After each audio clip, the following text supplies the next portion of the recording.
Hello, hello, and welcome again to Decentraland Music Festival 2024. If you're joining us across the Decentraland socials, right now you'll see we're streaming live in LinkedIn, YouTube, and X at Decentraland, and also right now in Decentraland itself. If you've never joined us in World, the next few days are the perfect time to start looking at virtual immersive events in the music industry because we are in the midst of Decentraland Music Festival.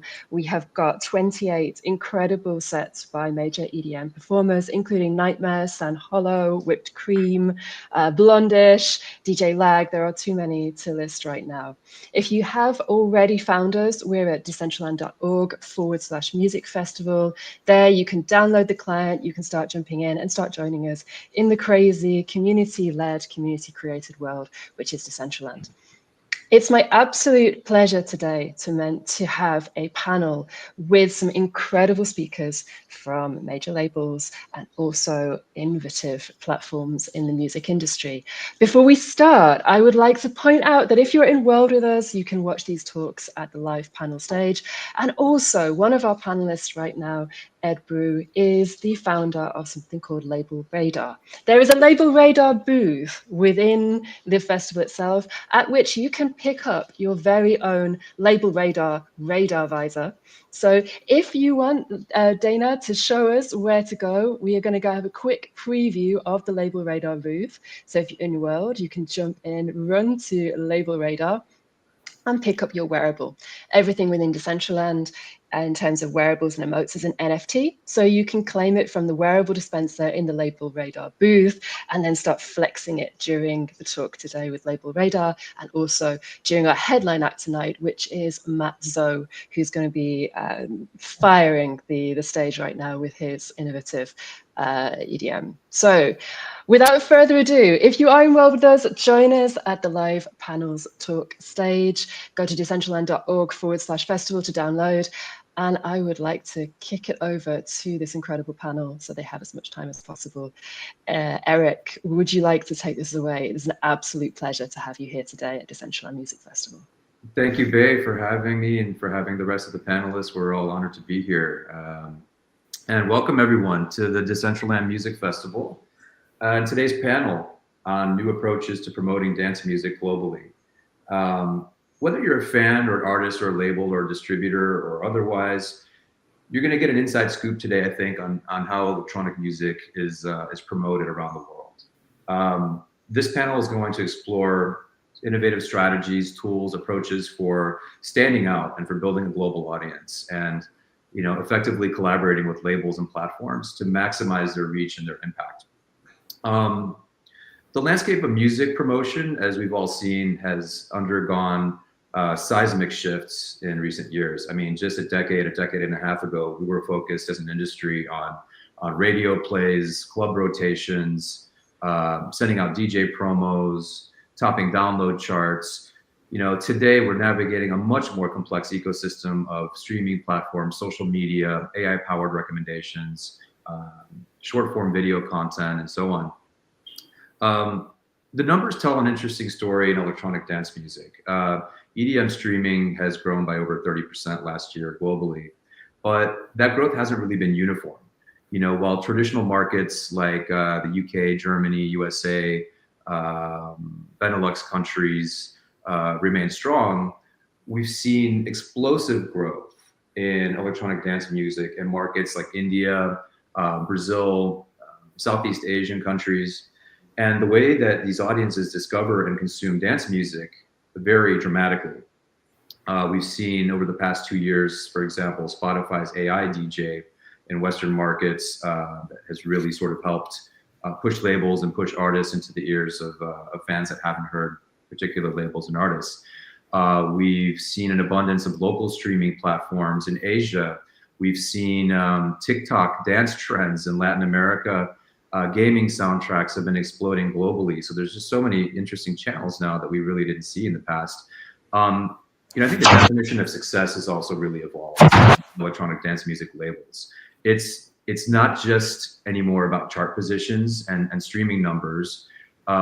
Today's dance music promotion requires a highly sophisticated understanding of platform-specific algorithms, community building like Discord and so forth, collaborative content creation between active fans and their favorite artists, creating cross-cultural appeal. So, artists these days are expected to be content creators, musicians, community managers, brand builders, PR experts, all while maintaining their creative output.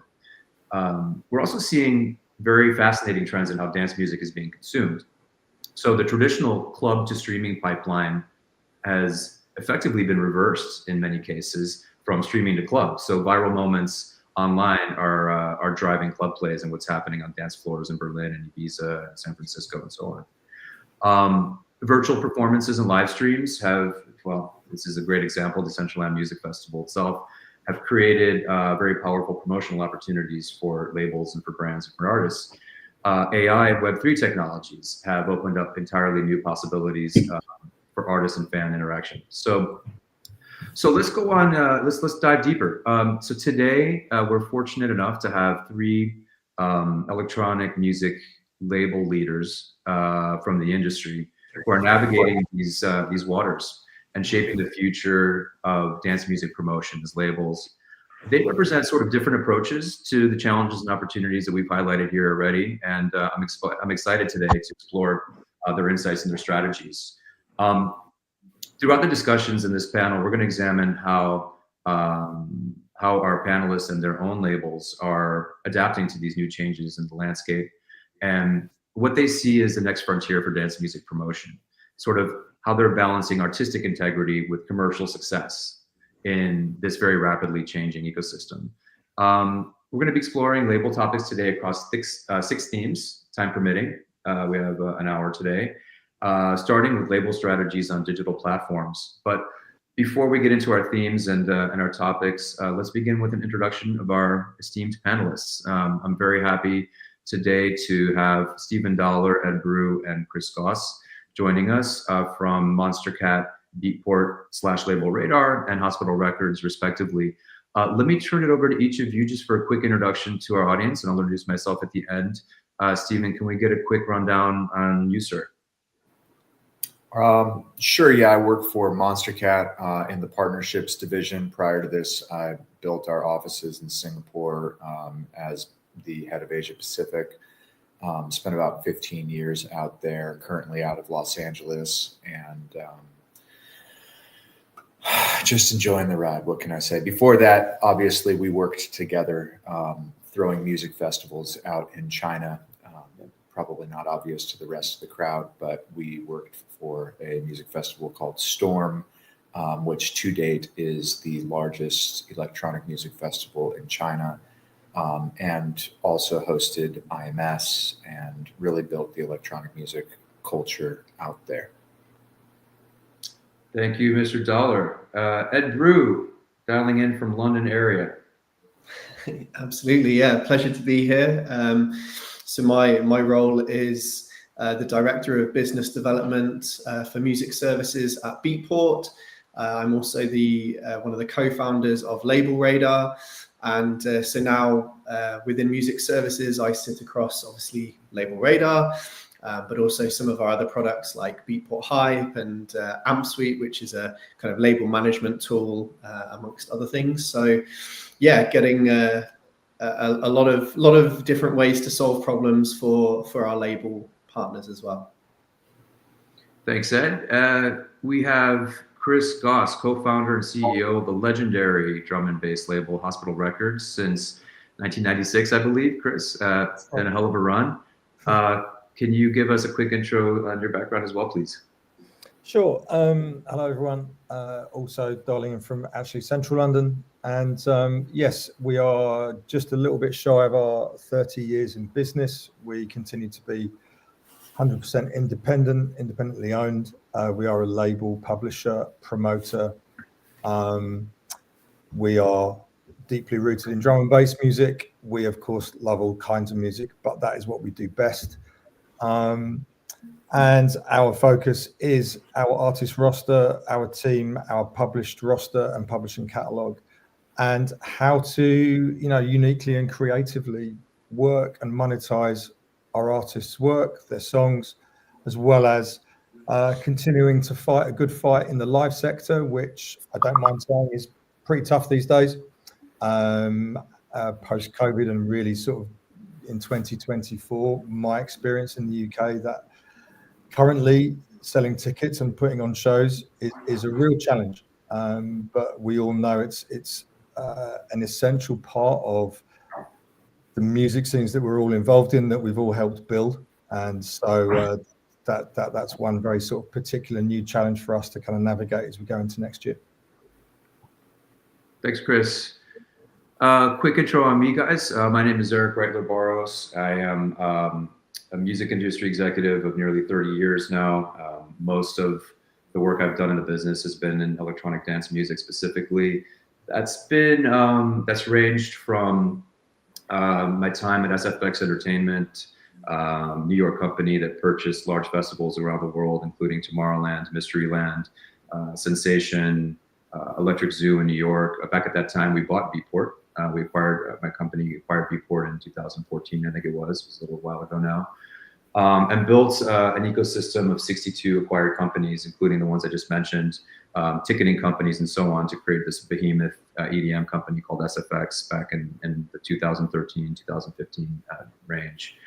What else? I started a dance music NFT platform with two partners 2.5-3 years ago called Record Shop, RCRDSHP. It was arguably one of the first, if not the first, music NFT platforms in the world, and it was specifically focused on electronic dance music. So we were working with artists that you love and revere, and that I love and revere, to sign exclusive music and create Web3 collectible assets. So NFT, basically music NFTs back at that time. These days I'm working on some stealth AI and music projects myself as a researcher and entrepreneur. And I'm also a visiting professor at Berklee College of Music in their Masters of Music Business program, amongst a bunch of other stuff that I won't bore you with. So that's kind of my intro. So my job today, guys, is to sort of moderate our esteemed panelists and jump into what's going on in the world of electronic dance music labels. So our first theme today that we'd like to explore out of 6 themes is digital platform strategy. This has changed a lot over time, right, guys? I mean, I think this is a very interesting panel. By the way, before we jump fully in, we have Steven coming from a label, Monstercat. We have Chris coming from his own label, Hospital. We have Ed that has also a very unique viewpoint in this conversation because, as Babe mentioned at the beginning of this panel, Ed co-founded and later sold a company called Label Radar to Beatport, which he continues to operate under the Beatport umbrella today. Label Radar is really cool for all you producers out there. It's a way to submit demos to labels. If you haven't heard of it yet, it's a way that you can submit a demo into Label Radar, and then it shoots off demos into the receiving app on the label side, where labels can kind of, I say, swipe left and swipe right in a Tinder-ish way of reviewing music submissions, specifically in electronic dance music. And of course, Beatport took an interest and hence acquired Ed's company, I guess a couple of years ago, right, Ed? So we have a very interesting sort of, different kind of viewpoints from the panel. Let's start with a broad question for each of you. Steven, why don't we start with you and on to Chris. So what digital strategies have you found to be the most effective for, as a label, helping emerging EDM artists gain recognition? Digital strategies. Yeah. It's a big question. I would say that in terms of digital strategies in gaining recognition for the artist itself or for the music? Well, for the artist music, and for the label brand itself too. And we can explore maybe TikTok, Discord, YouTube Shorts, Instagram Reels. Have any of these things contributed to what you've been witnessing in Monstercat? Let me speak from a Monstercat perspective here. I would say that Monstercat has found huge success in building a community, an online community. Mm-hmm. And since it started as a YouTube channel, we had already a bunch of eyes just on what we were going to put up next, right? And so we took that audience and then used that to uplift creators and musicians specifically, but not just musicians, also other creators, because at the time, our CEO, Mike Darlington, was heavily involved and still is heavily involved in the gaming industry. And so a lot of the friends of Monstercat founders were also gaming streamers.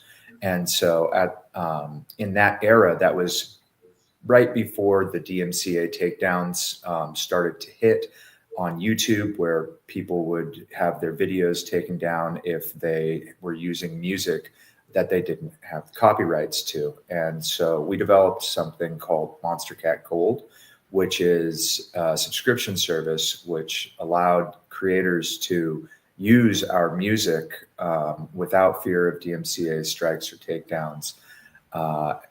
But all they had to do is just pay a monthly subscription.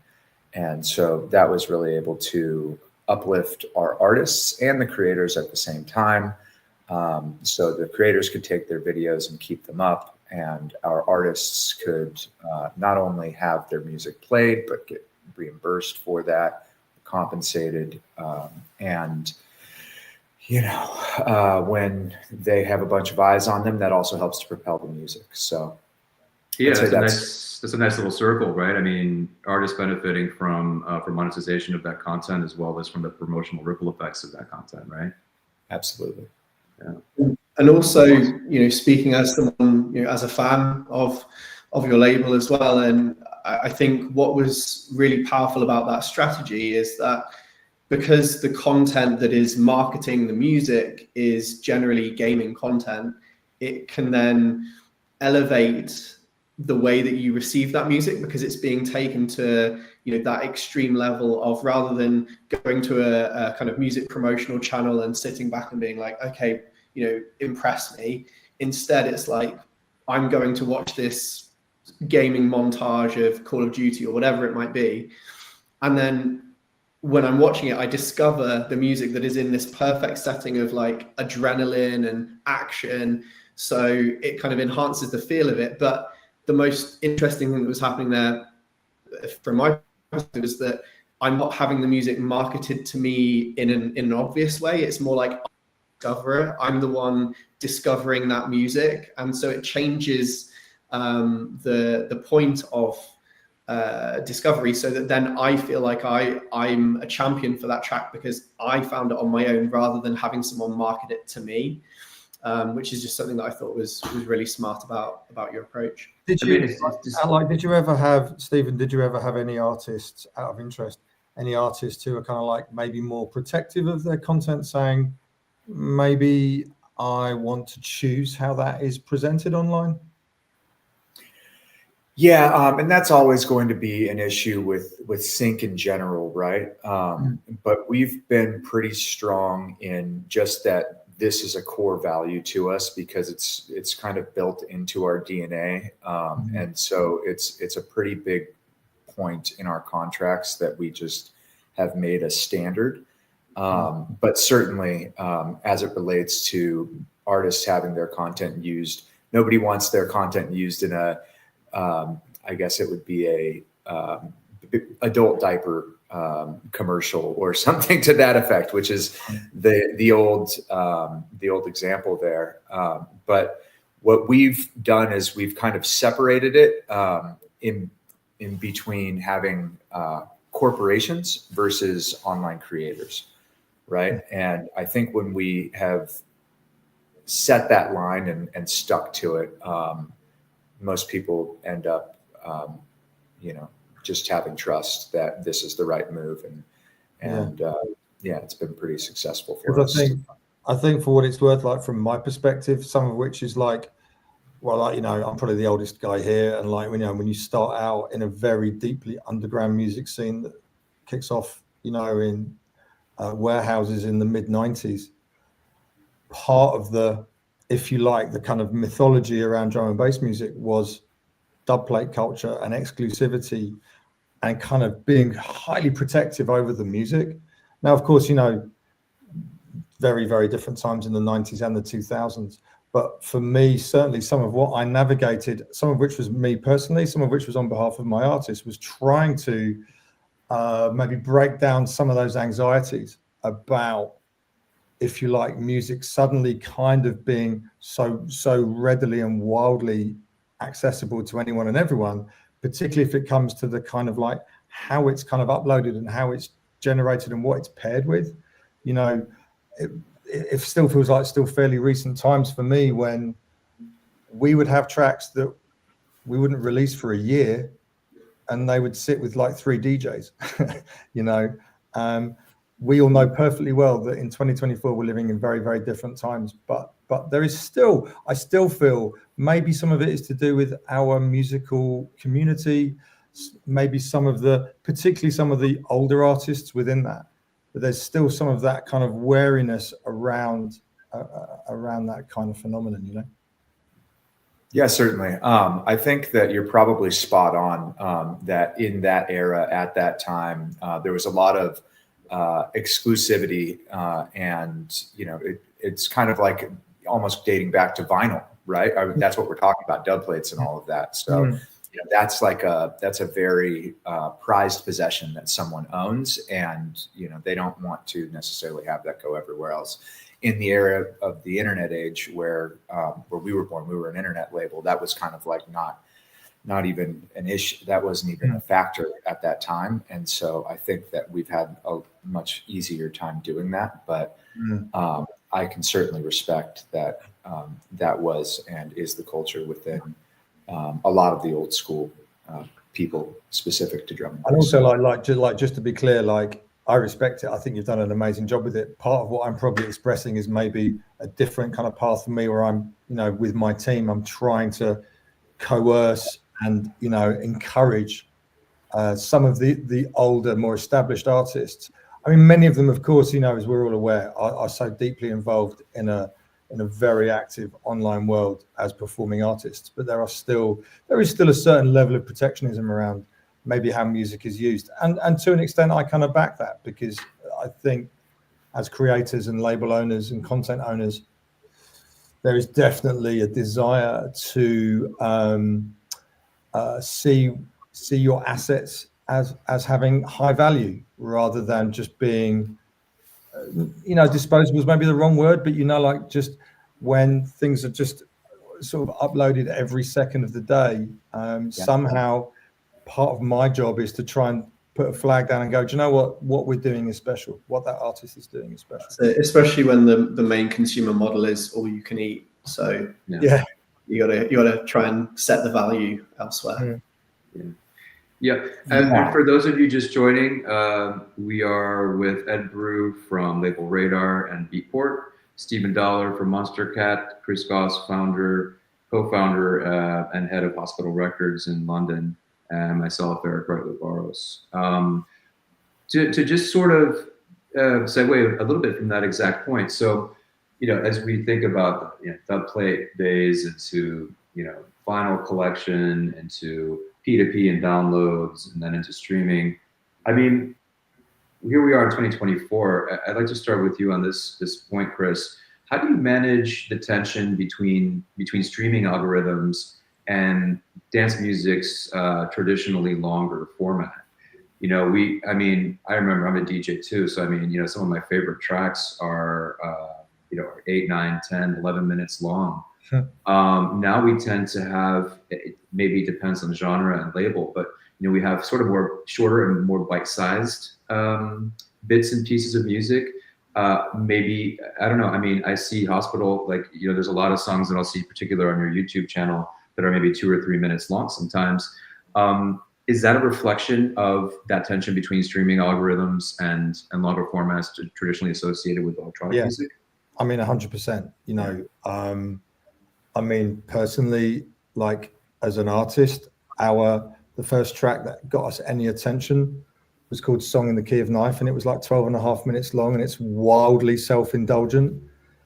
It's even got a flute solo in it, you know, but, you know, as you rightly point out, and a lot of people know, you know, drum and bass music, certainly in its kind of wild heyday of the late 90s, mid 2000s, yeah, the tunes were like 7 or 8 minutes long. The bottom line is that we all know where we currently sit is that, you know, the DSPs is where we share and promote and, you know, essentially monetize our music. For me, the biggest impact was not even so much Spotify, but really ultimately TikTok, because I think that you know, the explosion of TikTok in these last couple of years has this kind of defined, you know, 30-second, 60-second clips. It's actually produced artists who, you know, have signed major record deals on the basis of 60-second clips that are unfinished, and to an extent you actually have young artists signing record deals who've never actually finished a track. I kind of find that wild and slightly disturbing, but you know what, if it gets them a nice big advance, you know, and maybe they can move out of the mum and dad's house, fantastic. But there is this kind of danger that we've like Ed was kind of indicating, you know, we're in this kind of like mass upload hysteria of just kind of clips. You know, I'm still, me and Stephen are still trying to actually deliver, I would call them songs, call them tracks, but we're trying to deliver finished pieces of music. Yeah. They might be 2.5, 3 minutes, or they might be 5 or 6 minutes. But a lot of people out there are, you know, managing to digest about 12 seconds, which is kind of bizarre. But the reality is that my job is to elevate the artists and their music. So we have to be totally live to the way that music consumption has evolved, and that realistically, when someone is on any of the leading DSPs, their attention span is relatively short. So you need a fair amount to happen in that first 30 seconds. Like if it's a vocal track, there needs to be some vocal content within that 30 seconds. Or if there's a big riff, a big hook line, some of that dynamic has to arrive within that moment, so that people go, oh, maybe it's that tune that I heard out, maybe it's that tune that I've been looking for, or maybe it's something about this that I want to listen to for the entirety of 2.5 minutes, which seems incredible to me. That said, I try very, very hard. I'd love to know Stephen's perspective, but like from an A&R point of view, it's essential to me that with the very broad range of artists we work with, we do not deliver a template. You know, we don't say, there you go, you're allowed 16 bars of this and 32 bars of that, and, you know, and I'll ring a bell and then you have to like press stop. You need to make the music you want to make, but you have to be aware of the landscape right now. It's essential because you owe it to yourself. You want your music to reach people. And so there's a constant discussion and kind of back and forth about how do we as creative people deliver imaginative and unique sounds and arrangements that do not become formulaic, that do not become super vanilla and generic, but that still somehow capture people's attention within that super short span. It makes me think, Chris, I mean, you know, back, I'm thinking back as a DJ back 15, 20 years ago, there was always like the full dance floor edit of, you know, of the track on vinyl. And then the flip side had the radio edit, right? That was like the 2 or 3 minute version or 4 minute version that you kind of cut the intro and outro out, that was less DJ friendly and that was made for radio play. Almost sounds like, you know, we're talking about TikTok versions for today, and they're even shorter, right? They just get right into the meat of the track and sort of get right into it. Well, you also, let's be honest, you know, you have this phenomenon of like the sped up remix. Now, if you work in drum and bass, that's a hilarious concept. It's already pretty fast. 74 BPM, for goodness sake. So like we're already super sped up. You don't need to speed up our music. But you know, these kind of phenomena are based, in my opinion, from this platform that has become so wildly dominant globally.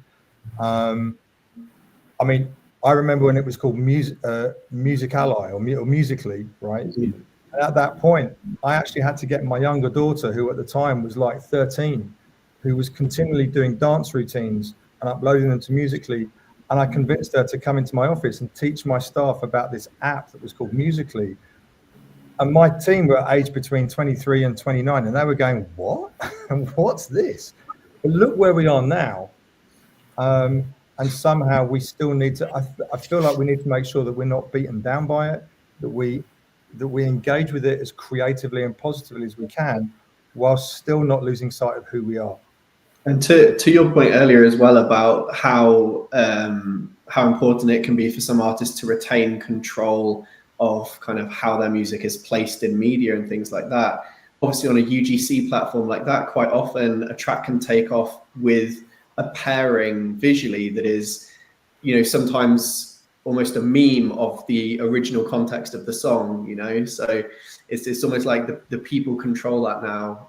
It's even further away from anything that they can input on, but it can have a very positive impact on that track as well, even if it perhaps isn't what the artist would have chosen on release day. Yeah, I mean, like you know, if I'm honest, we have like drum and bass music has had another huge explosion in the last kind of 3 years. I have to be honest, like, you know, for me and my team, you know, we refer to some of it as TikTok and bass. And I don't mean to be disrespectful. It does. I know it sounds like that, but it is this wild phenomena of these kind of clips. They're just clips of songs, and some of it also is kind of based in our club culture, because drum and bass got to a point where, and has got to a point now where the DJ mixing is so fast, because as we all know, you don't see people lugging around flight cases with dub plates and records. You only have to turn up with one USB stick, which doesn't weigh that much. And you're probably playing across 4 CDJs. And in drum and bass music, the mixing is so rapid. And people double drop tunes, playing 2 tunes simultaneously. They will play 3 tunes at once. I get it. It's high energy. It's super exciting. And to a degree, it kind of reflects this kind of clip culture, you know, this kind of YouTube shorts, Instagram reels, right? You know, we're slightly drowning in these tiny clips of, you know, a 20-second clip from a talk show or from a drum and bass track or from a bit of gaming or whatever it might be. And to an extent, drum and bass is kind of like music, and the live phenomena of it is very much part of that, because it's so high energy, unlike perhaps even, you know, if you're playing trance or tech house, you're blending and you're mixing for, imagine, like 5 or 7 minutes. A lot of the people that I work with, you know, they're mixing tunes about every 40 seconds. I confess, it's not really for me. I prefer something with a bit more pace, particularly because I'm a record label and I want to hear the track and I want to hear the song, you know. So I'll riff off that. There's a few different places that I can go with that, but almost going back to our previous question when we were talking about how you want to make it exclusive versus, you know, because there's so much content out there, the attention spans have really been affected because they're just so inundated with all of this content that it becomes all that much more important to make it special, right? And that's almost how you see this this new Gen Z humor. I think it was once described to me as, it's not funny unless it's not funny, because everybody's already seen the jokes and the punchlines already. So you have to kind of like go the other way against that to really stand out and to connect with this new generation. In terms of how that would relate to how we're A&Ring, I remember you touched on wanting to hear sort of the Monstercat perspective on it. We really just tell people to, you know, send what they vibe with, what they click with, what they like. And if we like it too, then, hey, we're off to the races and we're going to do it. We're not going to tell you to, you know, make it 2 minutes or anything like that. Right. That said, to Eric's point, when we're talking about extended mixes versus radio edits and that kind of stuff, that's still something that we do employ from time to time. But when you are thinking about this, if, you know, this is something that you click with as an artist, I remember when speaking with Star, which is the label of Douyin, which is what bought Music Ally and then eventually made TikTok as well. It's the China version of TikTok. They really focus on having a killing point, is what they call it. And so it's like that one little clip, that one little bit where it's going to have, I don't know if it's a drop but it's the thing that catches your attention and that sticks with you. And so that's all they really care about within the music that they're, well, I shouldn't say it's all they really care about, but that's the highest priority for them within the music that they are investing in. Could be the hook. It could be, the killing point. I've heard about that too. Good segue actually over to another theme, which is market development. And for those joining, since we're about 2/3 of the way through the panel, we are joined today by Ed Brew from label Radar and Beatport, Stephen Dowler from Monstercat Records, Chris Goss from Hospital Records. Shifting a little bit, but a segue, I think. I'm curious to hear how labels like Monstercat and Hospital Records really discover new talent. Is it still, via cold submissions? Is it that you partnered with artists over time and you expect a certain pipeline of new music from those artists? I mean, basically, like, how do you guys discover new talent as labels? And then to shift that question slightly to Ed, what's your perspective on how labels in general are sort of sourcing new talent, because you have a very different perspective working with thousands of labels nowadays at Label Radar. But let's start with Chris and Stephen on Monstercat and Hospital and discovering new talent. I mean, I guess these days, for me, I think it's like absolutely everywhere.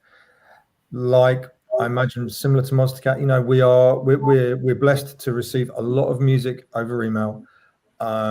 But I do think in this current climate, because, releasing music is so easy, a lot of people are just putting their stuff out. So they're putting their stuff on SoundCloud.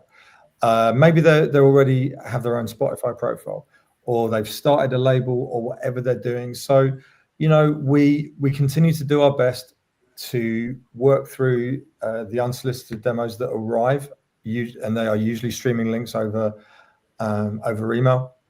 We actively go online and go into as many places as we can, through social media profiles, through DSPs, through Mixcloud mixes, through listening to DJ mixes by people that we respect or that we're kind of following.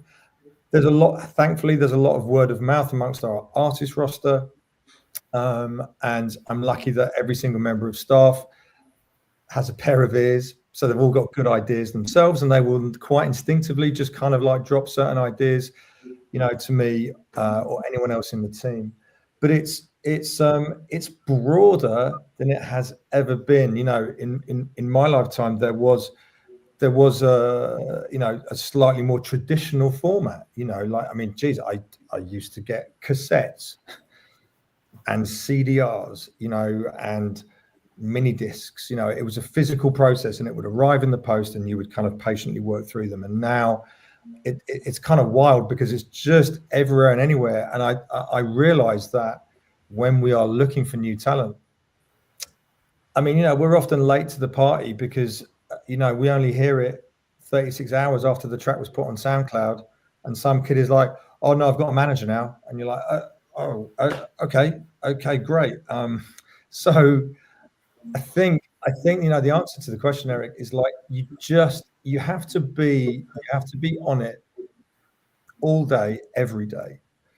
You have to have that desire and awareness and kind of appetite for just pursuing leads. It's a bit like being a private investigator. You've just got to kind of follow your nose and go down a whole bunch of like dark alleys and hit a wall, and then just turn left, and maybe you find something else. And some things are happy accidents, some things literally land in your lap, other things you pursue quite patiently, relentlessly over a 12-month period. So it's all of the above. Yeah, it's funny you mentioned alternate media formats like CDRs and even DATs. Like you probably have gotten DATs submissions before. It reminds me of a story. I think it was Get Physical Records. which is Mandy and Bukashay's label in Berlin, that started in the early 2000s. I remember a story of, I don't remember what artist it was, but they sent their submission in as a CDR that was taped into the inside of a pizza box. And they had this big pizza sent to the office of Get Physical. It's like, oh, free pizza. And whoever at the label opens a box, and then there's a submission there, just like stuck into the thing, like, listen to this. And whoever it was ended up getting signed, and it was kind of a funny story. Also, to be fair, like imagine if someone did that to Monstercat or Hospital today, we'd be like, we'd probably put that on our Instagram channel. Yeah, that'd be awesome. Seriously, right? You know, like, but you know, and in a way, sadly, everyone just basically just kind of sends web links over WhatsApp. But there you go. Okay, so you hear that? So you hear that, audience? Send pizza to the Beatport office as well. You know, exactly. If you heard that, audience, if you want to get signed up, Monstercat and Hospital, I think Chris likes vegetarian pizza and Steven's more of a pepperoni guy. So free tip for you guys. Steven. No pineapple. No pineapple ever. Steven, what about you at Monstercat? How do you view discovery of new artists? Like, how is that sort of happening at the label?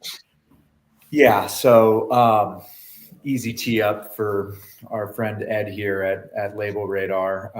We definitely do use Label Radar for a lot of our incoming demos. And so I suppose it's kind of, as Chris said, a multi-pronged approach, or maybe two-pronged. There's the incoming and the outgoing. A lot of it, though, is just, at least for me, a lot of it is just being out and present and seeing who's out there, seeing who's playing, seeing, you know, who's doing things, having conversations with people, having names come up. You know, maybe I will have somebody who I'm just listening to in an automatically algorithmic generated playlist from, you know, that's like off of one of my playlists. I'm like, oh yeah, this guy's really good, or girl, or otherwise. But yeah, I would say that a lot of it is it's just being out there. It's being active, having a team who can really voice, you know, your best interests. And there's also, of course, I'm not personally on the A&R department. I just have kind of one foot in the door, but for our A&R team, also, as Chris said, there's people scouring the internet and, you know, seeing who's following who on SoundCloud and, you know, what's popping up in the mixes. And do you guys find that, particularly now, that an artist's online profile and their stats and figures is a key factor? Oh, geez. You know, the music is always going to be the most important, but I'm not going to say that like that's not a key factor at the same time. Certainly, if you have a larger audience, then that is going to be a benefit, right? And it's an amalgamation of the different pieces. If you've got a really good team, that is going to be a benefit. If you have a good brand, that is going to be a benefit, right? You know, we don't want to work with somebody, for example, who's like flipping off the camera on their, you know, on their Instagram because like they're too cool for school. I mean, maybe that's for other people, but you know, it's got to be an alignment as well of the culture. So yeah, I would say that quite certainly the music is the most important, but having stats and you know, streams, fan base to back it up can go a long way, undoubtedly so. Then I'm also like, and I'm guessing just having street cred at the same time, you know, even if it's not like by stats, but you know, if you're like a well-respected artist, you know, then people are going to want to support that and you know, and align with that. Sorry, continue, Chris. No, but I mean, let's be honest, right? It's like for any label, this is a real challenge. There's part of me, like, you know, you have to be pretty stubborn to spend 30 years working in drum and bass. So like part of me is like, yeah, I'm going to go for the guy or girl who's got 26 monthly listeners. Because if I genuinely believe in the music, I'm going to turn that around. Even though I then say, like we signed an artist called Unglued about 5-6 years ago. When we signed him, he was making bass house, so he didn't even have an artist name. So that we had to start with nothing. And I remember like taking this to my marketing team, and they were kind of like, "Oh, great, thanks a bunch." And I'm like, "Well, this is the exciting stuff, right? Come on, this is where we demonstrate that we've still got it, right?" They're the sweetest wins, right? Because there's less given to you, and it's all, you know, you can take full credit for what comes out the other side when they are fully up and running. So long as you get it right. Yeah, as long as as opposed to if maybe you don't. But now in 2024, 25, it's like, you know, can any of us continue to take, let's be honest, take those kind of risks? Because the stakes are pretty high, and you know, and then it starts to become a numbers game, and then I can't really look at myself in the mirror because I'm like, oh, come on, like, you know, I know how to A&R. I don't want to A&R based on, you know, pie charts and diagrams. I want to do it on the basis of music, and but also maybe more like music and crucially personality, because we are a social media globe. And I have categorically seen recently a couple of artists in my musical world explode kind of on the basis of just sort of compelling personality more than music, if I'm honest, personality and live performance, and then just like nailing that whole kind of thing. But I guess it's something that we continually talk about, is the simple reality of like, what does the profile look like? What are the figures like? So, I mean, music and personality first, chart metric, let's call it, and the associated data points second, right? Is your approach, Chris? I mean, you know, I hope, like Stephen said, I hope that music is first, will always be first. It has to be, because otherwise, you know, I'm not doing the job that I like to say on conference panels that I'm doing, you know. So it has to be music first, always. But I think I've continued to learn, particularly in these last 2 or 3 years, that there are the additional factors change, and the additional factors become quite kind of compelling about how we can, because it feels like we have a shorter time period in which to demonstrate what we do. You know, we used to sign artists on 3 album deals. So we used to sign artists exclusively on 3 album deals, and we would work together for a minimum of 10 years. If I'm honest, we are signing some, well, not artists, we're signing some tracks now on a 1+1, where we sign 2 tracks and they're gone in 6 months. You know, now I never would have imagined that would be a deal that I would do, but hey, guess what? Yeah. I want to be relevant, and I want to be accessible, and I want to be flexible. But is some of that led by the artist not wanting to tie down at that time as well? 100%. Right? Like, they want the flexibility to spread. I feel like, you know, I do feel like we are, and I don't think this is specific to drum and bass, although drum and bass being fast and, you know, very sort of fast moving as a kind of community. In my world, it feels like there is a kind of almost like an expectation and a demand from artists that they should have at least, like, say, a release a month. And to enable that they should be able to work across a number of labels.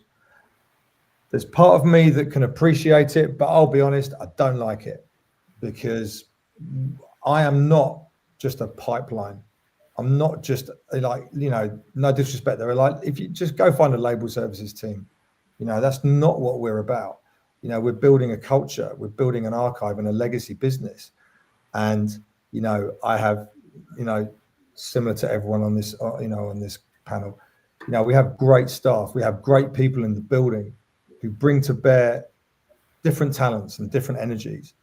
And I think artists are lucky to work with them. And, you know, so we dig in and we do a real job. But when it feels like it's just like ships passing in the night, like, whoa, well, hold on. And then invariably, so that, you know, and I will step away from some of those kind of conversations, because I don't quite know what I'm investing in.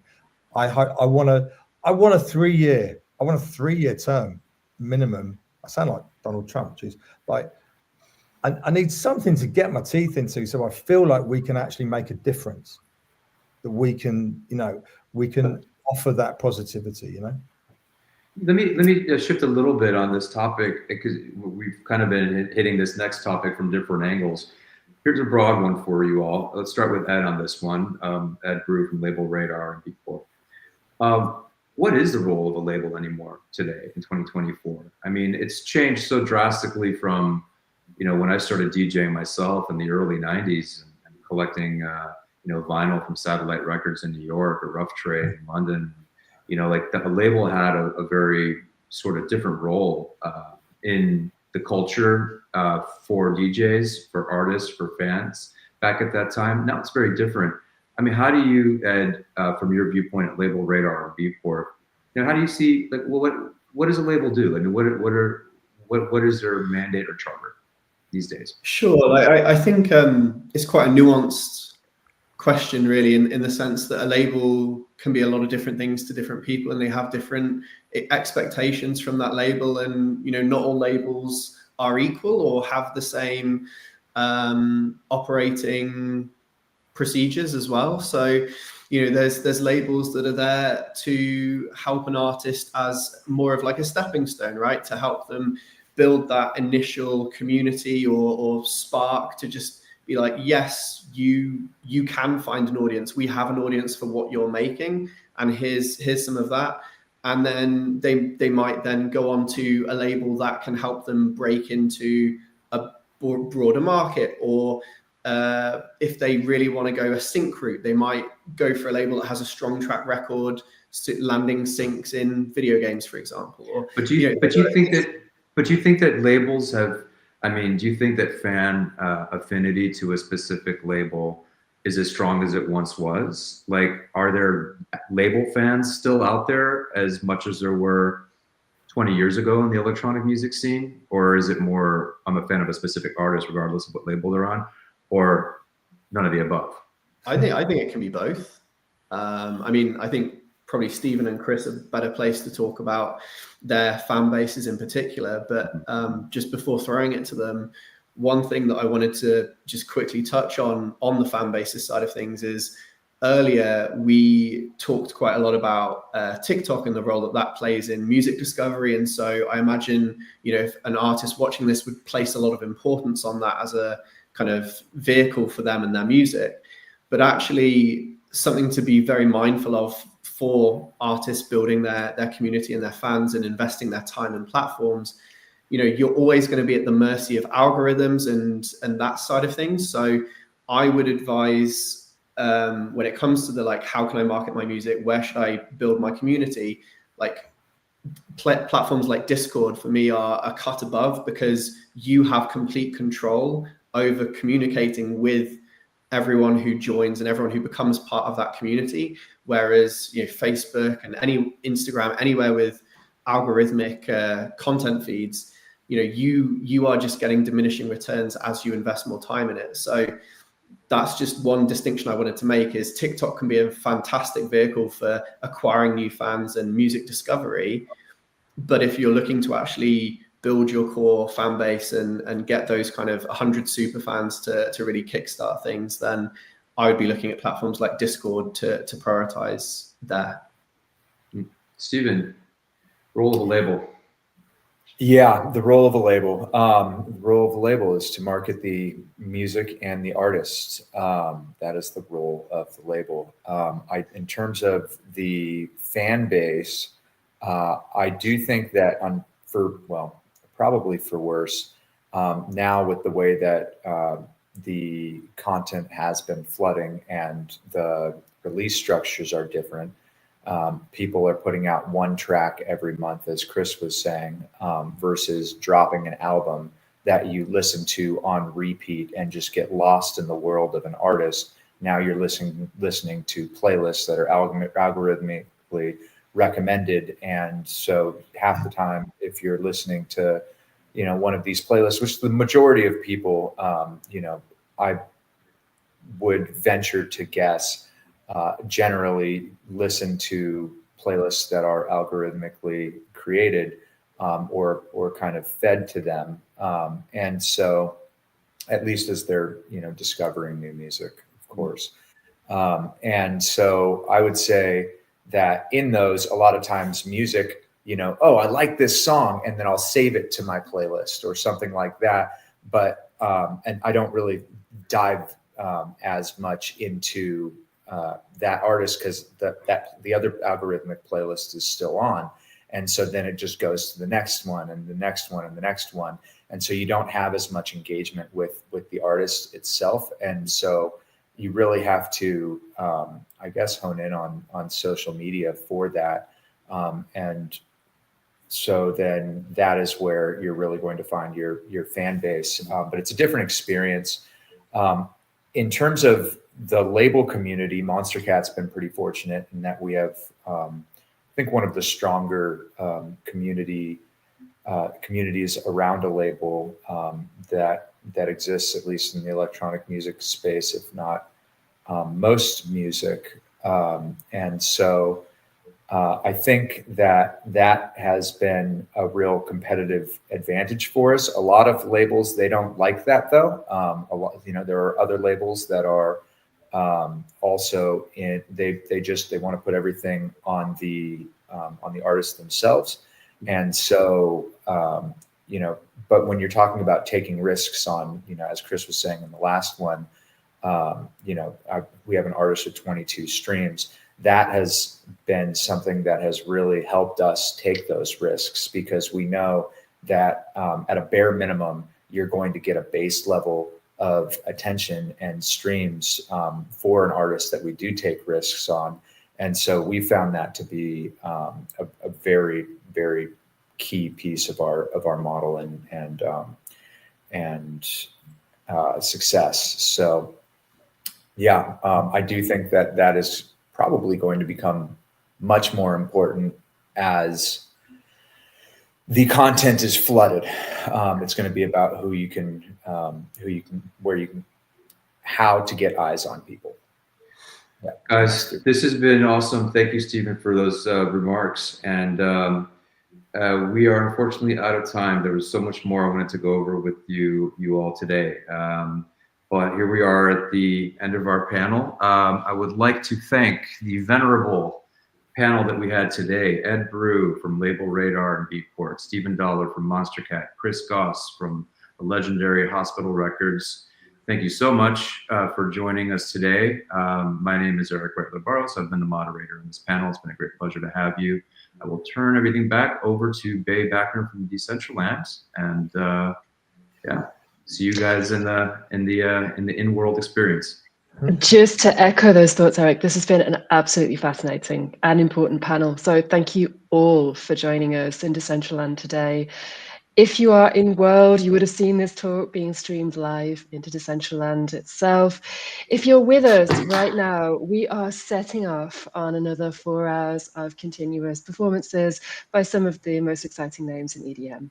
So if you can join us in world, dive in right now to the main stage of Decentraland Music Festival. You can see now Kim's sharing her screen with us across the socials. The countdown is on to Ayahuasca's performance, and then quickly followed by the incredible Matt Zoe. So we've got coming up, let me just get this completely right, so we've got it all together. We've got Ayahuasca at 9 p.m. UTC, Matt Zoe at 10. We then got Armina, and finishing the evening, we've got Steve Tsai, a Decentraland favorite. If you have missed any of the performances or talks today, we have a restream that starts at 3 a.m. UTC. So just a massive, huge thank you to our panelists. This has been an essential talk. If you have missed this, join us on the restreams, which start at 3 a.m. UTC. Dive into world right now, because we're about to have ayahuasca. Thank you all so much. Bye. Thanks, everybody.